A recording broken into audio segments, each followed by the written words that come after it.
ایک آدمی نے 99 قتل کیے بنی اسرائیل میں. پھر ایک عبادت گزار سے پوچھا 99 قتل ہو چکے ہیں، توبہ ہوگی؟ کہ نہیں ہوگی. انہوں نے کہا اسے بھی قتل کر دیا. 100. پھر ایک عالم سے پوچھا 100 قتل کیے ہیں، توبہ ہوگی؟ کہ بیٹا کیوں نہیں ہوگی، لیکن ایک شرط ہے، توبہ پکی ہو. یہ شہر گندا ہے، یہ چھوڑ دے. وہ شہر نیک لوگوں کا ہے، وہاں جا کے آباد ہو جا. معاف کہنے کہ مجھے معافی مل جائے میں ہر شے چھوڑ دوں گا. اپنا بوریا بستر اٹھایا اور چل پڑا. راستے میں موت آئی. جب موت نے جھٹکا دیا تو اس نے چھلانگ لگائی آگے کی طرف، تو وہ یوں گرا، یوں اس کے ہاتھ یوں اور پاؤں یوں گرا. تو اللہ تعالیٰ نے یہ قصہ ہم تک پہنچانے کے لیے دونوں فرشتوں کو چھٹی دے دی. جنت کا فرشتہ بھی آ گیا، دوزخ کا بھی آ گیا. دوزخ کا فرشتہ کہنے لگا ہمارا مجرم ہم لے جائیں گے. جنت کا فرشتہ ہمارا مہمان ہم لے جائیں گے. جہنم کا فرشتہ توبہ نہیں کی ہمارا مجرم ہم لے جائیں گے. جنت کا فرشتہ ہمارا مہمان توبہ کر چکا ہے، گھر سے نکل پڑا ہے، ہم لے جائیں گے. جہنم کا فرشتہ ابھی اس بستی میں پہنچا نہیں ہے، ہمارا مجرم ہے. جنت کا فرشتہ پہنچنا ضروری نہیں ہے، نیت ضروری ہے. تو اللہ نے تیسرا فرشتہ بھیجا، جاؤ بھائی ان میں فیصلہ کرو. کیا فیصلہ کرو؟ یہ اس کی میت پڑی ہوئی ہے، یہ نیک لوگوں کی بستی ہے، یہ اس کی اپنی بستی ہے. فاصلہ ناپو، اگر اپنے گھر کے قریب ہے تو جہنم والے لے جاؤ، اگر نیک لوگوں کے گھر بستی کے قریب ہے جنت والے لے جاؤ. جیسے یہ مائک اس سائیڈ کے قریب ہے، اس سائیڈ سے دور ہے،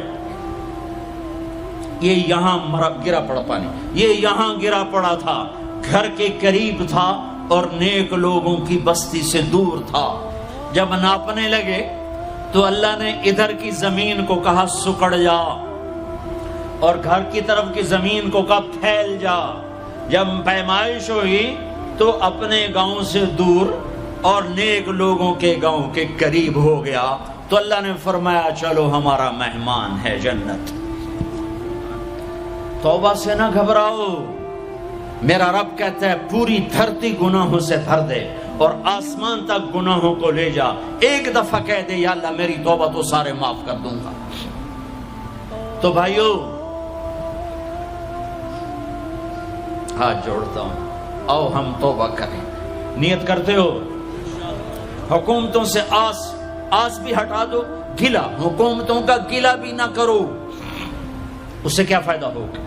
ان پہ امید نہ لگاؤ کہ وہ اس قابل ہی نہیں. ہاں اس پہ آس لگاؤ جو شارق سے زیادہ قریب ہے. اس کو وسیلہ بناؤ جس کا وسیلہ رب موڑتا نہیں، کلمے کا جز بنایا ہوا ہے. معراج پہ جب آپ گئے تو آپ نے پوچھا یا اللہ ابراہیم آپ کے خلیل، موسیٰ آپ کے کلیم، داؤد کے لیے لوہا نرم، سلیمان کے لیے ہوا تابع اور عیسیٰ کے لیے مردہ زندہ، تو میرے لیے کیا ہے؟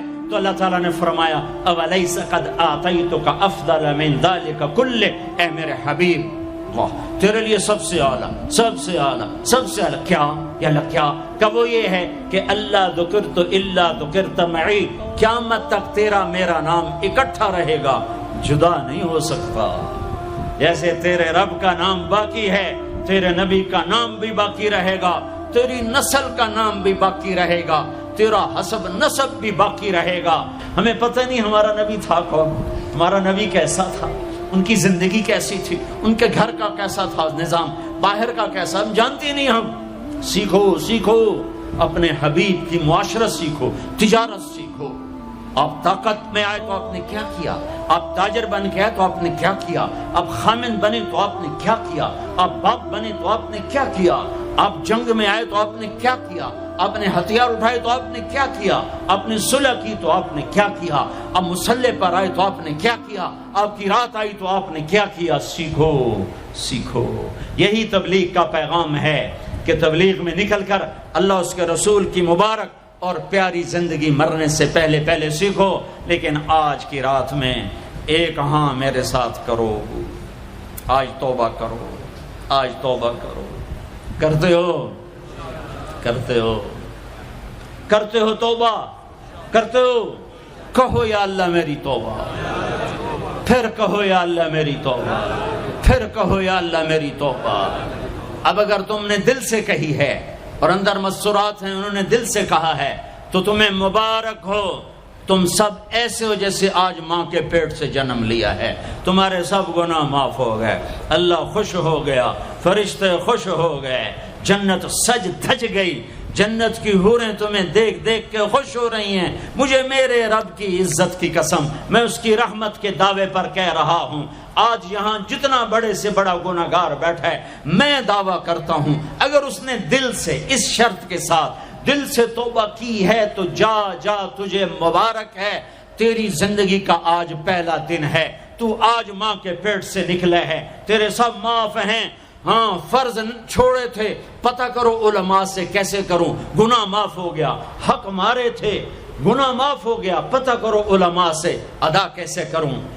اگر یہ توبہ پکی ہو گئی تو مبارک ہو۔ اگر ہمارے ملک کا 50% مسلمان توبہ کر جائے تو سارے دیش کی تقدیر بدل جائے گی۔ تو پکی توبہ کرتے ہو۔ اور ایک اور خوشخبری، اگر یہ توبہ ٹوٹ بھی جائے تو ڈرنے کی بات نہیں ہے، ڈرنے کی بات نہیں ہے، دوبارہ کر لینا، دوبارہ کر لینا، دوبارہ کر لینا۔ کسی سے روٹھے ہو اسے منا لو، ماں باپ سے ناراضگی ہے پاؤں پڑ جاؤ، بیوی کو سے ناراض ہو پاؤں پڑ جاؤ، بیوی ناراض ہے خامند کے پاؤں پڑ جائے۔ سب سے زیادہ خوشی اللہ کو میاں بیوی کی صلح پر ہوتی ہے۔ میاں بیوی لڑے ہوئے ہوں اور آپس میں صلح کر لیں تو اس پر اللہ ان کے پچھلے سارے گناہ معاف کر دیتا ہے۔ اور شیطان کو سب سے زیادہ خوشی اس بات پر ہوتی ہے کہ دو میاں بیوی آپس میں لڑ پڑیں، کہ اس سے پوری نسل برباد ہو جاتی ہے۔ اپنی اولاد کے لیے حلال کماؤ، حلال چھوڑ کے جاؤ، حرام چھوڑ کے نہ مرو کہ ساری زندگی کانٹے چنتے پھریں گے، ساری زندگی کانٹے چنتے پھریں گے۔ تو نیت کرتے ہو سارے بھائی ایک دوسرے کو معاف کرو، اور جو ہمارے بھائی جرائم میں گرفتار ہیں ان کے لیے بھی دعا کرو، میرے نبی کے امتی ہیں، دعا کرو، دعا کرو کہ اللہ ہمارے بچوں کو اگر وہ چھوٹے ہیں، ہمارے بڑوں کو اگر وہ ہمارے عمر ہیں، اللہ ان کے ہاتھوں سے ظلم کی بجائے عدل کروائے، اللہ ان کے ہاتھوں سے تباہی کی بجائے آبادی ان کے ہاتھوں سے کروائے، اور اللہ تعالیٰ ان کو بھی توبہ کی توفیق دے۔ وہ بھی ہمارے ہیں، ہمارے ہیں، ہمارے ہیں، ہم ان کے لیے بھی دعا کریں گے، ان کے لیے بھی دعا کریں گے کہ اللہ ان کو جہنم کی آگ سے بچا لے۔ درود شریف پڑھو۔ اللہم لک الحمد کما انت اہلہ فصل علی محمد کما انت اہلہ وفعل بنا ما انت اہلہ انک اہل التقوی و اہل المغفرہ، انک اہل التقوی و اہل المغفرہ۔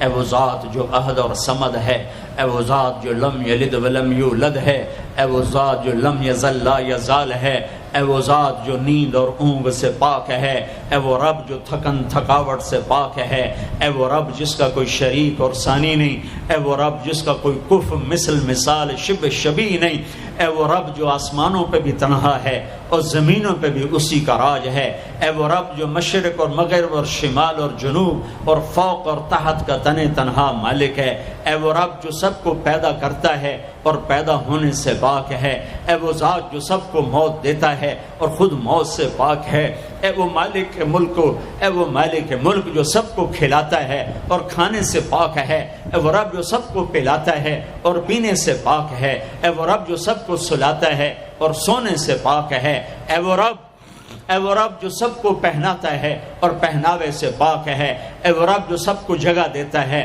اور خود زمان اور مکان سے پاک ہے، اے وہ رب جس کے خزانوں کی حد نہیں، جس کے ملک کی حد نہیں، جس کے لشکروں کی حد نہیں، تیرے سامنے تیرے حبیب کی لٹی پٹی امت آئی بیٹھی ہے، مالدار بھی لٹے پٹے، غریب بھی لٹے پٹے، دکھ دردوں کے مارے ہوئے میرے مولا، اے میرے رب آج ہماری سن۔ تجھے نوح علیہ السلام نے بھی اپنی کہانی سنائی تھی، آج ہم بھی تجھے اپنی کہانی سنات۔ اے میرے رب، اے میرے رب، اے میرے رب، اے میرے رب، اگر تو نے عدل کیا پھر تو ہم سے بڑا مجرم ہے ہی کوئی نہیں، اور اگر تو نے رحم کیا تو پھر ہم بھی آس لگائے بیٹھے ہیں۔ یا اللہ ہمیں عدل کے ترازو میں نہ تولنا، ہمیں رحم کے ترازو میں تولنا، ہمیں اپنے نیک بندوں کے پیچھے جگہ دے دینا۔ پر ہمیں دھوپ میں نہ کھڑا کرنا، ہمیں ہتھکڑیاں بیڑیاں نہ لگانا، ہمیں جہنم کے کرتے نہ پہنانا، ہمیں جہنم کے سانپ بچھوؤں سے بچا، آگ کھولتے پانی سے بچا، حوض کوثر کا پانی اپنے حبیب کے ہاتھوں سے پلا، جنت الفردوس میں اپنے حبیب کا پڑوس عطا فرما۔ اس مجمع نے ہاتھ اٹھائے ہیں انہیں قبول فرما۔ یہ صاحب خانہ تیری محبت میں یہ کرتا ہے، تراویاں پڑھواتا ہے، قرآن ختم کرواتا ہے، تیری بات کرواتا ہے، اسے اس کی نسلوں کو آباد فرما، شاداب فرما۔